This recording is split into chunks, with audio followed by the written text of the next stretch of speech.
The next topic is energy of particle in SHM.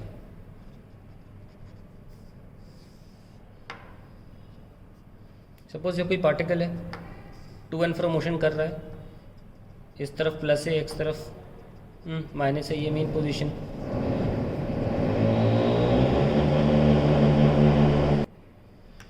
So let us know what is the speed at the mean position and what is the speed at the extreme position.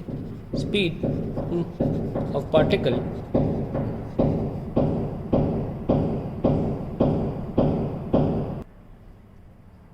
in SHM at mean position. तो position के according जो formula है वो निकालिए, omega a square minus y square. At mean position y 0 होता है, so velocity क्या आ गई, maximum, that is equals to omega a. तो इस दौरान हम काइनेटिक एनर्जी निकाल सकते हैं। Kinetic energy at mean position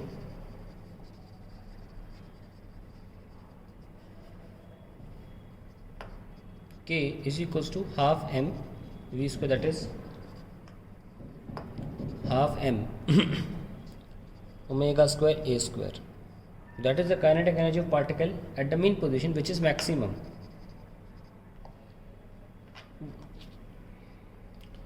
Now potential energy of particle at mean position is equals to 0 as y equal to 0. तो टोटल एनर्जी क्या हुई पार्टिकल की एक एसएचएम में? Total energy of particle in an SHM is half m omega square a square plus 0, that is half m omega square a square. ना हम निकालना चाहते हैं kinetic energy of particle at any random displacement, random position.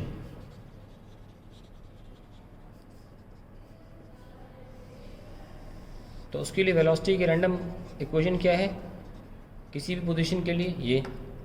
तो kinetic energy क्या होगी, half m v square, that is half m omega square a square minus y square, ये kinetic energy होगी। तो पोटेंशियल एनर्जी क्या होगी, total energy minus kinetic energy, that is half m omega square a square minus half m omega square a square minus y square.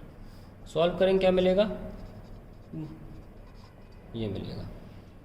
तो potential energy Y dependent देख सकते हैं किस तरीके से, डायरेक्टली प्रोपोर्शनल। तो आसानी से इनका ग्राफ भी बनाया जा सकता है। आइए ग्राफ बना लेते हैं इनका।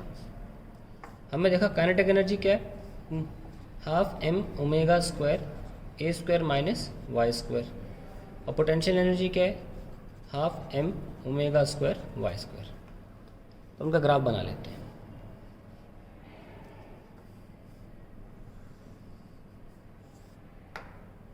y इक्वल टू 0 पे काइनेटिक एनर्जी मैक्सिमम है।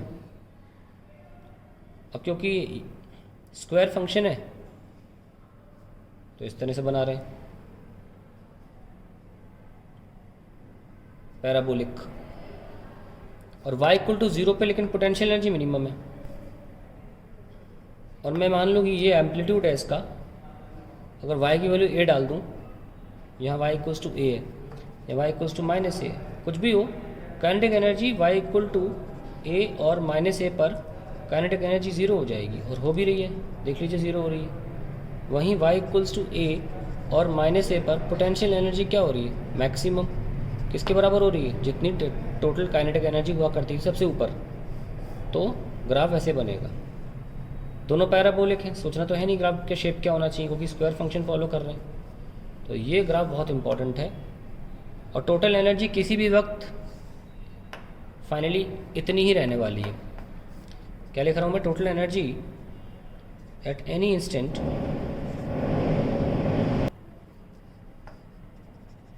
and any instant will be constant equal to half m omega square a square. आइए प्रूफ कर लेते हैं इसको। देखिए टोटल एनर्जी क्या होती है किसी भी इंस्टेंट पर, यानी कि किसी भी डिस्प्लेसमेंट पे, काइनेटिक प्लस पोटेंशियल। काइनेटिक कितनी होगी, half m omega square a square minus y square. अब पोटेंशियल कितनी है, half m omega square y square. आप इसे खोलेंगे माइनस वाई स्क्वायर वाला टर्म कैंसिल हो जाए, क्या बचेगा, half m omega square a square. तो हमेशा कांस्टेंट ही रहेगी। आपने नोटिस किया ये डेरिवेशन कुछ उस तरीके से ही है जो आपने 10th क्लास में पढ़ा था, शायद मेरे ख्याल 10th या 9th में, और 11th में भी पढ़ाया जाता है कि एक बॉल जब ऊपर से फेंकी जाती है तो उसकी हाईएस्ट पॉइंट पे पोटेंशियल एनर्जी mgh होती है, नीचे काइनेटिक एनर्जी मैक्सिमम होती है हाफ एम वी स्क्वायर, और क्योंकि वी स्क्वायर 2gh के बराबर होता है 2gh, तो वहाँ पे भी सेम आ जाती है एनर्जी। और बीच में भी जब कैलकुलेट करेंगे तो भी एनर्जी क्या होगी, मान लीजिए कितने से गिरा ये, मान लीजिए एक्स साइड से गिरा, तो पोटेंशियल एनर्जी कितनी होगी, h माइनस एक्स।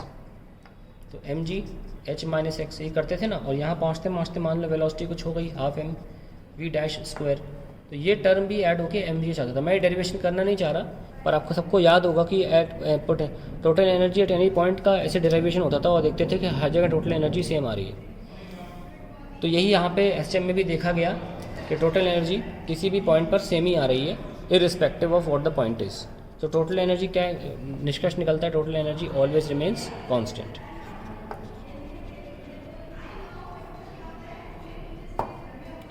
अब हम देखेंगे कि टाइम पीरियड कैसे निकल जाता है अलग अलग एसएम में।